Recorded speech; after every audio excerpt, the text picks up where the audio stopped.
¿Cómo andan? ¿Todo bien? Bueno, espero que así sea. A quien hoy nos acompaña lo van a poder ver tocando tanto en una orquesta en el Teatro Colón, como en una big band de jazz, hasta en una banda de rock and roll. Grabó más de 500 discos y tocó con infinidad de artistas. Podríamos decir, como dice León Gieco, que tocó con todos, pero también tocó con todo. Con ustedes, el maestro Miguel Ángel Talarita. ¿Cómo andás, Miguel? Muy bien, muchas gracias, Germán. Bueno, un gusto conocerte y te felicito por todo lo que haces por los músicos y por la música. Bueno, Miguel, no, el agradecido soy yo. Muchísimas gracias por abrirme las puertas de tu estudio y permitirme hacer esto. Muchas gracias. Como todos saben, Miguel tiene una gran trayectoria y un presente increíble, pero tal vez tenemos muy presente esta actualidad de él y su pasado cercano. Me gustaría, Miguel, comenzar preguntándote cómo fueron esos comienzos de aquel Miguel con 10 años, dando sus primeros pasos en la música ya por fines de los 70, principios de los 80. Bueno, el recuerdo que tengo de la trompeta es por mi tío, por el hermano de mi mamá. Los primeros años lo pasé con mi abuela en Tucumán, mientras acá mi mamá estaba trabajando y juntando dinero para poder comprar su primer departamento y traerme. Y bueno, todas las tardes venía el hijo de mi abuela, el hermano de mi mamá, con esa moto Guzzi color verde, y detrás de la moto, en la parte de atrás, el portaequipaje tenía la trompeta, un hermoso estuche Bach marrón, y yo estaba esperando ansioso el momento en que la abra. Abría eso y para mí era el cofre de la felicidad, y sacaba ese instrumento metálico, brilloso, tan lindo, con ese sonido que me llenaba de emoción, y se ponía a tocar y yo siempre le decía que quería hacerlo, que me enseñe. Y bueno, ese fue el primer acercamiento que tuve a la trompeta, y después lo iba a escuchar a él tocando en la Plaza Independencia en Tucumán con la banda y me volvía loco. Escuchaba esa potencia de los vientos, de la música de una orquesta. Y bueno, en mi cabeza estaba el objetivo de ser músico y de ser trompetista. Y cuando vine acá, a los 8 años más o menos, terminé la primaria, y cuando termino la primaria, arranco la secundaria junto con el Conservatorio Manuel de Falla, donde mi papá me lleva a el que fue mi primer maestro, que fue Hugo Lozano. Es un gran trompetista de la Sinfónica Nacional, solista de la Sinfónica Nacional en esos tiempos, y es el papá de Dani Lozano, el trompetista de los Cadillacs.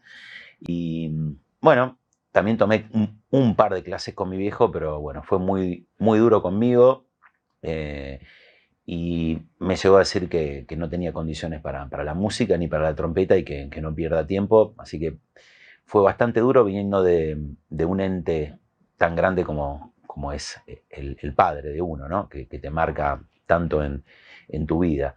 Y yo creo que eso me jugó para un lado bueno, que como que me puse, me puse, digamos, encaprichoso de decir, bueno, le voy a mostrar a mi viejo que sí puedo y voy a poder. Me costó y me cuesta muchísimo haber aprendido a tocar. Las clases en el conservatorio eran de 5 minutos, éramos muchos alumnos. El conservatorio, vos sabés que sigue siendo, gracias a Dios, gratuito, pero los profesores en esa época no se tomaban tanto tiempo con cada uno, porque aparte no podían, éramos muchos. Entonces no existía YouTube y tenías una clase de 5 minutos y toda la semana con un montón de dudas, y tenías que anotarte las preguntas para que cuando lo volvieses a ver, sacarte de todas esas dudas. Pero el principio fueron muchos años de, yo digo, como perder el tiempo, hasta que un día abajo del conservatorio, en el 6º piso del Centro Cultural San Martín, ahí en Sarmiento y Paraná, y escucho la Big Band del maestro Panchito Nolé, que lamentablemente hace poquito dejó este plano, un gran músico uruguayo, y escucho esa orquesta que me voló la cabeza, y el primer trompeta y el solista era Roberto Fat Fernández. Y me acerqué y le dije, maestro, yo soy el hijo de Nico Talarita, me gustaría estudiar con usted. Y bueno, A mi viejo lo conocían todo, lo querían mucho. Y bueno, empecé a tomar clases con Fats y eso creo que me cambió la vida. Me enseñó el amor por la música, por la trompeta, el escucharlo a él, el haber compartido grabaciones que me llevaba. Y yo, muy orgulloso, le llevaba el estuche, iba, viste, al lado de él y para mí era como estar con Maradona, viste. Y bueno, Fats lo fui a visitar hace poquito, lo voy a volver a visitar, está en una clínica de rehabilitación. Y bueno, creo que es una de las personas que marcaron todos mis principios. Y después otro gran maestro que vivía en Aruba, que vino a la Argentina y también me lo presentó mi viejo, es Oscar Serrano. Y con él aprendí también un montón de cosas. Bueno, más que todo el saber que hay que ser paciente, perseverante y bueno, no queda otra que más allá de los libros y de tener un buen maestro, de horas de vuelo, de estar trabajando todos los días en la búsqueda de poder lograr la mejor técnica que podamos tener en función de la música. Ya que me hablas de Fats, me gustaría preguntarte, ¿cómo eran esas clases con Fats? Bueno, eran unas clases que ansiaba cada semana en llegar a la clase y estudiaba todo lo que él me daba y trataba de llevar las lecciones bien aprendidas para recibir ese beso, ese abrazo y el cariño que él me daba. Y era, bueno, bajarme del colectivo que tomaba en 11 y me dejaba en la puerta a una cuadra de su casa, en la calle Almirante Brown y La Madrid, y me bajaba del colectivo y escuchaba los trompetazos del piso 14 del edificio de Fats, de la calle de La Madrid, esas, como él decía, esas patadas de burro. Y bueno, y a veces en las clases me encontraba con Richard Hernando, Juan Cruz, y eran muy divertidas y se aprendía muchísimo. Así que, y escucharlo a él, escucharlo tocar, era lo que soñaba es siempre tenerlo al lado y aprendí mucho de escucharlo, de escuchar sus discos y de escucharlo, las cosas que tocaba con nosotros. Y bueno, él se basaba fundamentalmente en el método Caruso. Él estudió con Caruso en Estados Unidos y arrancábamos la clase con las famosas 6 notas mágicas, después venían los armónicos y después venían los intervalos. Se practicaba cada semana un intervalo diferente. Empezamos con segunda, después tercera, de cuarta, así sucesivamente.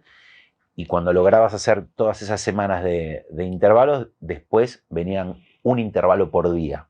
Entonces, los lunes de segunda, los martes de tercera. Y bueno, nos enseñaba todo lo que tiene que ver con la calistenia, con el fortalecimiento de los músculos que mantienen la embocadura. Y bueno, eran clases de música. Escucharlo tocar a él y cantar y ese personaje tan lindo, estaba buenísimo. ¿Cuáles son tus influencias, tus referentes, tus guías musicales? Bueno, me gusta la buena música, sea de cualquier estilo. Cuando empecé a estudiar, el que me grababa cassettes con infinidad de trompetistas, una mezcla de los mejores trompetistas que hay que escuchar, era mi maestro Hugo Lozano. Y después en Tucumán mi tío tenía vinilos de Doc Severinsen. Y bueno, creo que principalmente fue la música, de escucharlo también iba a ver cuando tocaba mi viejo, de escucharlo a mi tío también. Y después, de todos los trompetistas que escuchaba, el que más me llamaba la atención acá en Argentina era Roberto Fat Fernández. Lo iba a ver en vivo y lo que lograba un clima, un silencio en la gente, había magia en el aire cuando tocaba una balada, cuando tocaba un tango. Eso me llamaba mucho la atención. Empezaba a tocar y tenía algo que no lo había visto en ningún otro trompetista. Y después, bueno, las influencias de los grandes maestros, especialmente Louis Armstrong, Chet Baker, Clifford Brown, Freddie Hubbard. Y después me gusta, bueno, la música clásica, me gusta toda, el rock, las bandas que escuchaba, Los Abuelos de la Nada, Soda Stereo, Los Redondos. Creo que uno es... Una vez le preguntaron a Charly García por un determinado músico y dijo, se ve que escuchó los discos correctos. Creo que uno toca lo que escucha. En un momento es toda esa mezcla de cosas que vos escuchaste, es lo que sale, lo que está en tu cabeza, que pasa por tu corazón y lo pasas a la trompeta. Pero creo que soy fanático de la buena música y trato de escuchar de todo. Si bien te decía estos referentes trompetistas, pero trato de escuchar de todos y por ahí saco frases de un pianista o de un saxofonista. Y sobre todo me gustó mucho el trabajo que hice con la orquesta de Jorge Anders, que tocamos, hicimos un ciclo en Notorios muy lindo, y de tocar al lado de grandes maestros como Hugo Pierre, donde se aprende muchísimo. Eso es fundamental. El tocar, siempre me decía mi maestro también, siempre trata de tocar con músicos que toquen mejor que vos. Ahora me pasa siempre eso, ¿no? Pero bueno, digo que es un muy buen consejo. Algo que te caracteriza mucho es esa hermosa trompeta roja con la que te solemos ver tocar. ¿Qué nos podés decir acerca de ese instrumento? Bueno, esta es la Martin Comité del año 94. Tiene ya muchos años de ruta como su dueño. Y esta es una boquilla que hace el maestro Gustavo Tejada con Pablo Quiroga, que es una 2F de All Brass.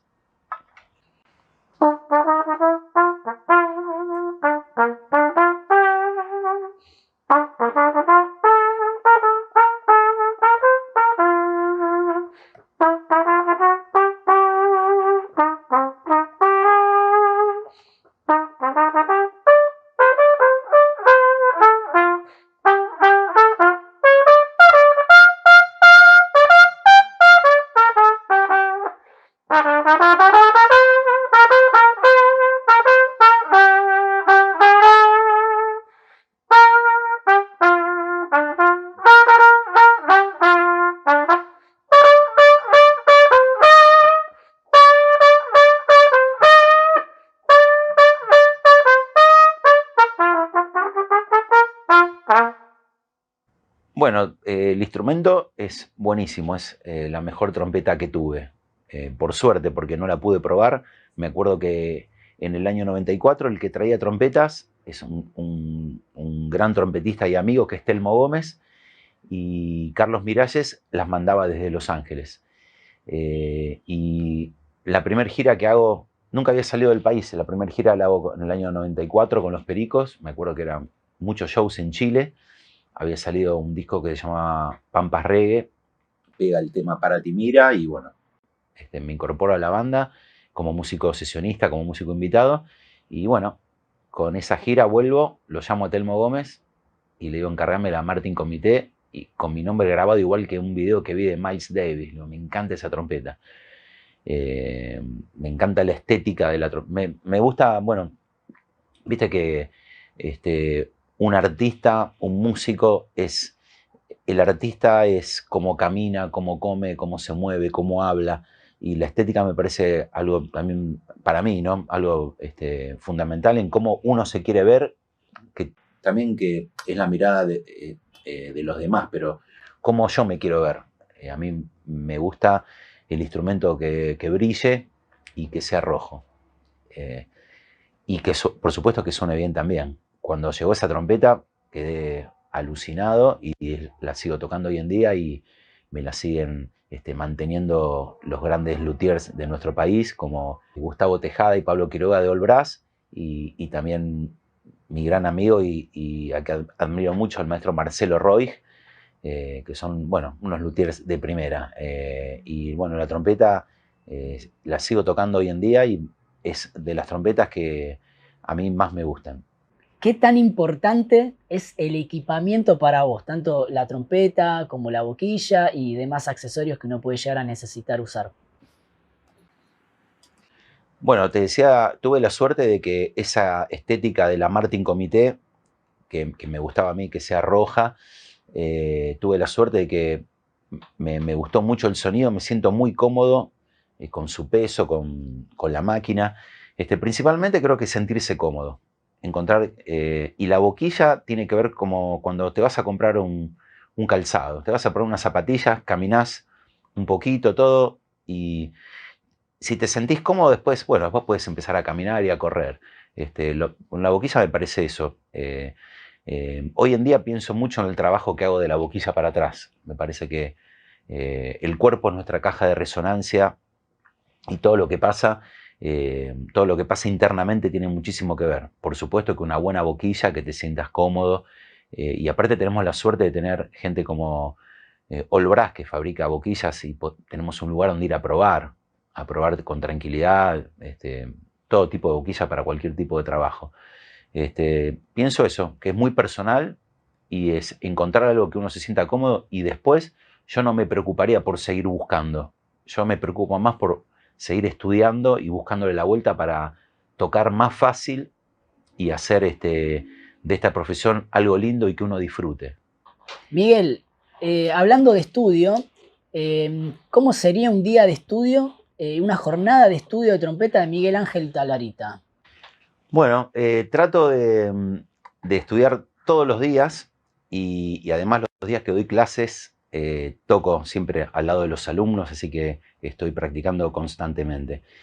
Lo primero que hago es ejercicios de estiramiento, ejercicios de relajar el cuerpo para estar caliento más que con la trompeta, con el cuerpo, haciendo ejercicios de yoga, de estiramiento, y después paso a la boquilla.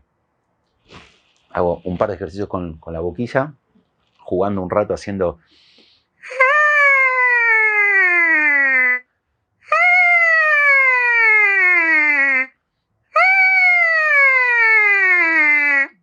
Y después hago un par de intervalos, empezando acá.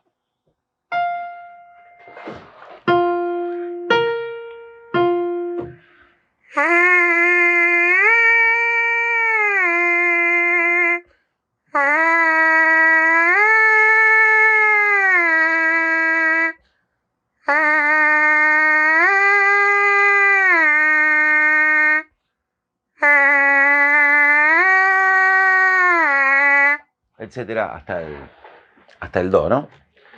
Do, fa, do, intervalos de cuarta. Y después hago un ejercicio como el maggio, notas pedales, y arranco con eso así tranquilo, tocando muy relajado, y trato de armar una rutina que comprenda notas largas, flexibilidad, escalas cromáticas, staccato, y lo que estamos hablando con el maestro también, Sebastián Miseli, practicar doble y triple staccato. Bueno, lo tenemos acá a Seba haciéndonos la gamba con la parte técnica, y estábamos hablando hace un rato de técnica, de cosas que nos compete a todos los trompetistas. Bueno, Miguel, te voy a llevar de nuevo al pasado. ¿Qué recuerdos tenés de aquellas primeras grabaciones? Por ejemplo, se me vienen a la cabeza para el grupo Man Ray, o alguna que sé que tuviste, por ejemplo, con Mercedes Sosa, y bueno, y alguna otra importante de aquella época que vos recuerdes cómo fue arrancar a trabajar en ese sentido. Bueno, por supuesto que las primeras grabaciones fueron experiencias totalmente desconocidas para mí. La primera fue con Man Ray, el primer disco de Man Ray, que tiene un ojo en la tapa, que me acuerdo que se lo regalé a mi primera novia, se lo había dedicado todo, y bueno, nunca más lo pude volver a tener. Y me acuerdo que estaba muy nervioso. Estábamos en guión cuando se prendió una luz roja que decía aire. Me temblaban las piernas. Y estaba muy nervioso. Y hasta al punto en que llegué a decirle al productor: mira, acá a una cuadra vi un trompetista que toca con Sandro y con Sandra Mianovich, que se llama Víctor Morel. Le digo, ¿por qué no lo llamás a él? Yo ya me quería sacar eso. Estaba muy presionado. Me sentía, viste, muy, muy, muy mal. Me equivocaba, estaba muy nervioso, y me tuvo mucha paciencia. Me dijo, no, quédate tranquilo, tomate el tiempo que quieras. Y bueno, quedó al final, quedó muy bien, pero bueno, toda esa tensión que después uno con los años aprende que hay que relajarse, hay que respirar, y tenés que estar tranquilo. Los nervios te pueden jugar una muy mala pasada, y en este caso yo estaba solo, pero si vos estás con una orquesta, por supuesto que a una orquesta van a llamar gente experimentada. No puedes hacer perder el tiempo a nadie, ni a los músicos, ni a ni al artista, ni al estudio. Tenés que tocar y como dice el maestro Arturo Sandoval, hay que estar bien preparado. Bueno, pasa que uno, cuando empezás, hay un momento que lo tenés que hacer. Tu primera grabación la tenés que hacer. Pero bueno, me tuvieron paciencia y fue una experiencia muy linda. La grabación más linda fue con Mercedes Sosa, sin duda. Es la artista, creo que va a quedar en mi corazón para toda la vida. Una persona tan cariñosa, talentosa, divina. Era una mamá, ¿viste? Te abrazaba, ese cariño, ¿viste? Sincero. El ir a comer a la casa, ir a la casa de la mamá en Tucumán, que era donde yo me crié, ir a comer empanadas a la casa de la madre de Mercedes Sosa con ella, el trato con los músicos, generosa. Bueno, una de las personas más lindas que recuerdo en mi vida de estar en un escenario. Y grabamos con el maestro Popi Espatoco, que hizo un hermoso arreglo del tema de Fito Páez, Dale alegría a mi corazón. Y lo hicimos en el saxo estaba, bueno, un gran y querido amigo, Víctor Skorupski, que es una eminencia del saxo en nuestro país. Y bueno, todos esos discos que ves ahí, en la mayoría de todos esos, el saxofonista es Víctor Skorupski, el trombonista es el Bebe Ferreira, y en la mayoría, me acuerdo que grabamos mucho en una sección muy linda. Así que bueno, estos son los artistas que te digo que recuerdo con mucho cariño. Grabaste con infinidad de artistas. ¿Alguno que te haya marcado en particular? ¿Algún recuerdo que te haya quedado? ¿O alguna enseñanza? ¿Algún momento vivido por ahí que te haya marcado en algo? Bueno, una de las grabaciones más lindas que hice es una grabación donde además de tocar hice el arreglo, que es con el Indio Solari, grabando en Luz Bola en su casa, el tema El que la seca la llena. Él me dio la tarea de hacer el arreglo de ese tema en unas partes que pensé en unos brases onda Erwin and Fire de Phil Collins, ¿viste? Y bueno, le gustó el arreglo que hice y bueno, esa es una de las cosas que de las grabaciones que más orgulloso me siento y que después escuchándolo en la radio me emocionan y fue un muy lindo trabajo y aparte de la oportunidad también que me dio él de poder participar, de hacerle un arreglo al Indio, ¿no? Si hablamos de grabaciones, no puedo dejar de preguntarte, ¿cómo fue grabar con Cerati? Fue una experiencia muy linda. Yo ya había tocado con Gustavo en los 11 episodios sinfónicos, que es un gran show que se hizo en el Teatro Avenida, bajo la dirección de Alejandro Terán y arreglos de él, unos arreglos hermosos.